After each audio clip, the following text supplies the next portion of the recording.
Hello everyone, welcome back to my channel. आज मैं जो ड्रामा एक्सप्लेन करने जा रही हूँ उसका नाम है लव इन कॉन्ट्रैक्ट।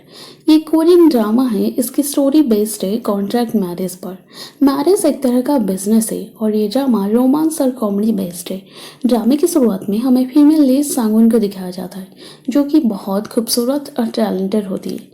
वो अपनी स्टोरी बता रही होती है कि मेरी एक हस्बैंड है जो बहुत हैंडसम और अमीर है और उनके पास कुकिंग स्किल के साथ साथ इटिक्विटी दोनों है। वो अपनी वाइफ की जॉब अच्छी तरह से निभाना जानती है और सांगुन बोलती है कि सर आज के लिए बस इतना, जहाँ उसके सामने कोई भी नहीं थे। ये ऐसा क्यों कर रही होती है ये हमें आगे पता चलेगा। और सांगुन फिक्स मैरिज सिस्टम को पसंद नहीं करती थी। उसके लिए मैरिज एक बिजनेस की तरह है, जैसे हो सके मैक्सिमम से मैक्सिमम प्रॉफिट कमाना होगा। और इस कॉन्ट्रैक्ट में वो अपनी पर्सनल लाइफ को अवॉइड करती थी।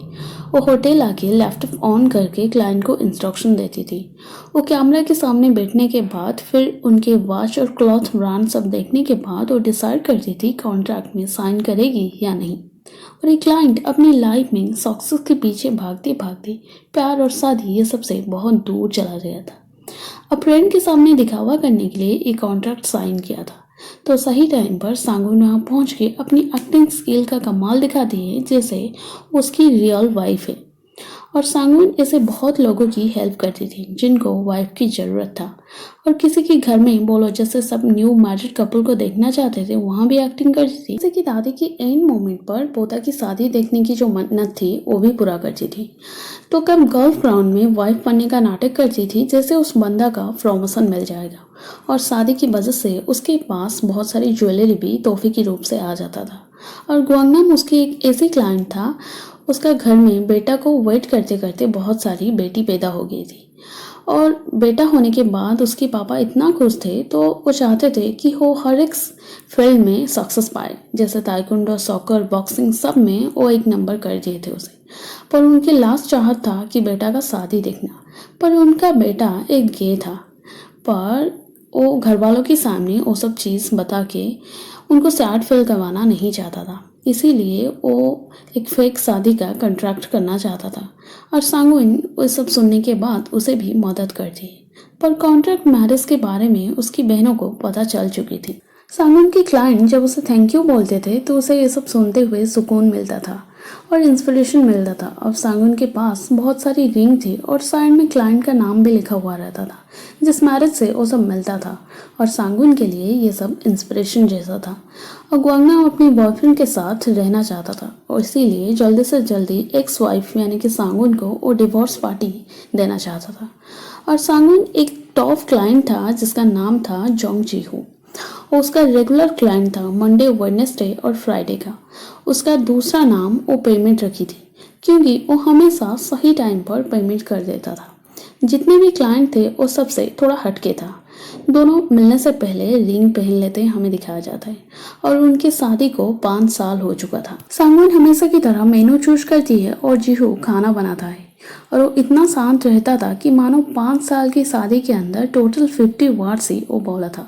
सांगुन उसकी 50 एज में 12 डिवोर्स दे चुकी थी और डिवोर्स कार्ड उसके लिए रिपोर्ट कार्ड जैसा था। जीहू जब पहली बार आया था कॉन्ट्रैक्ट साइन के लिए, वो कैमरा के सामने बैठने के अलावा सीधा उसके पास आके प्रपोजल दिया था कि मुझे शादी करो। और रीज़न था उसका कि उसके साथ सिर्फ डिनर करना होगा। और 3 डेज तब सांगुन के शेड्यूल में फ्री था, मंडे, वेडनेसडे और फ्राइडे। इसीलिए ये शेड्यूल तब से फिक्स हो गया था। और तब से पिन ड्रॉप साइलेंट डिनर चलते आ रहा था। और जीहू का साइलेंस पॉलिसी इसीलिए अप्लाई कर रहा था क्योंकि कोरिया में जो क्रिमिनल होते हैं उनके बाद जैसे ना पता चले किसी को, इसीलिए वो कन्वर्सेशन नहीं करना चाहता था। वो कहीं जा रहा होता है, वहाँ हमें दिखाया जाता है कि 2 पर्सन झगड़ रहे थे और वो आदमी बोलता है कि बिल्ली को क्यों खाना खिलाए, इसीलिए वो ये सब चीज़ खराब कर दिया। और लड़की बोल रही होती है कि भूखा है इसीलिए ये सब किया। और जीहू उसका साइड लेता है तो वो खुश हो जाती है।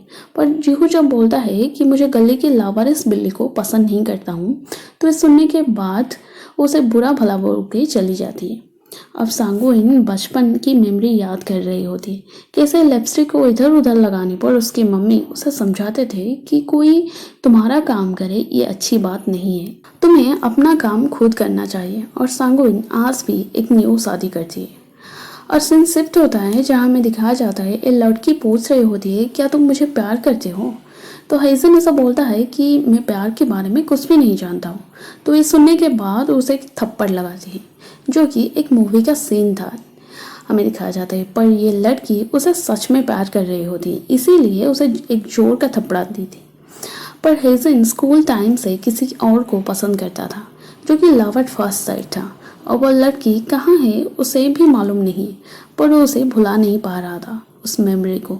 और जियो रेस्टोरेंट के बाहर एक लड़की को घूर रहा होता है और सांगुइन इतनी बार शादी की थी कि उसकी फेस यानी कि होटल वालों तक भी याद रह चुका था। और कभी कभी ये भी प्रॉब्लम होता था कि दूसरे क्लाइंट के सामने प्रीवियस क्लाइंट का रिलेटिव आ जाते थे और इसी चीज़ के लिए ये कंट्री वो छोड़ना चाहती थी और ये सब मैटर से वो रिटायर लेना चाहती थी। अब सांगुइन पास सीन याद कर रही होती है जहाँ उनकी मम्मी को पूछ रही होती है कि मैं गॉन्गजिन ग्रुप से शादी करूँगी तो क्या आपकी फ्यूचर सिक्योर हो पाएगा।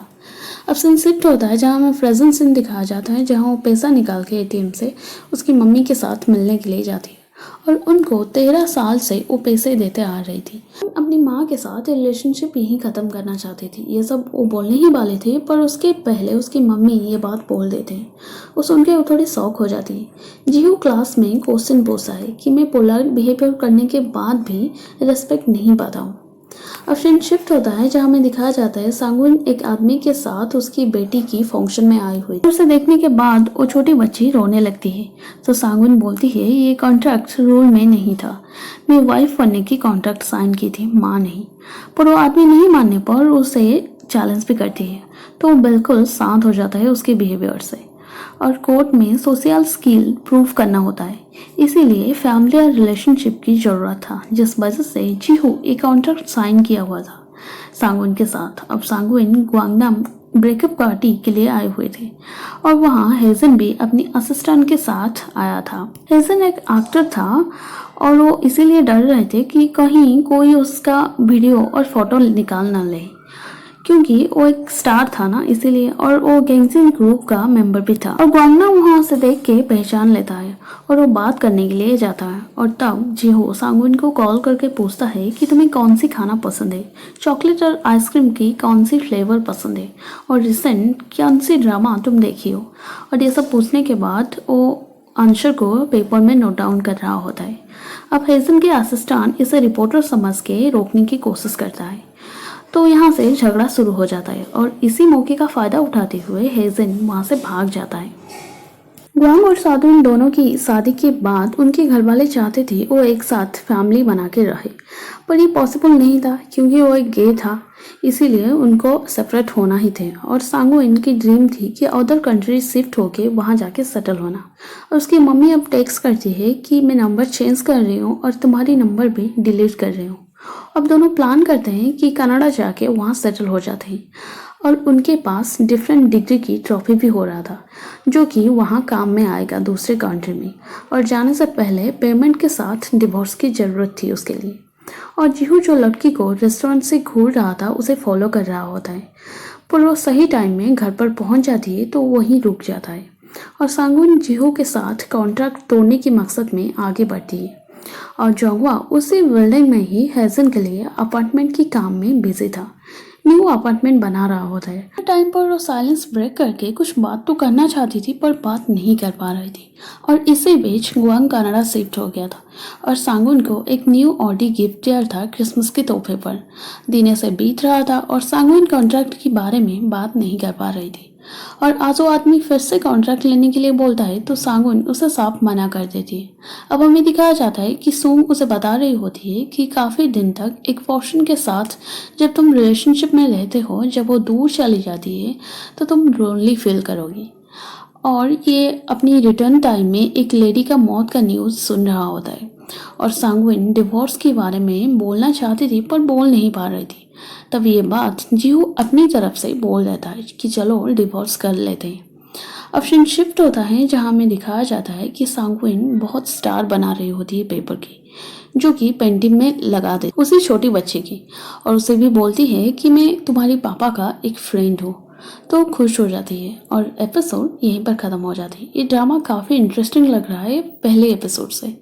शायद दूसरा एपिसोड और भी अच्छा होगा। अगर आपको ये पार्ट का एक्सप्लेनेशन अच्छा लगा तो वीडियो को लाइक करें, कमेंट करें और चैनल को सब्सक्राइब करें।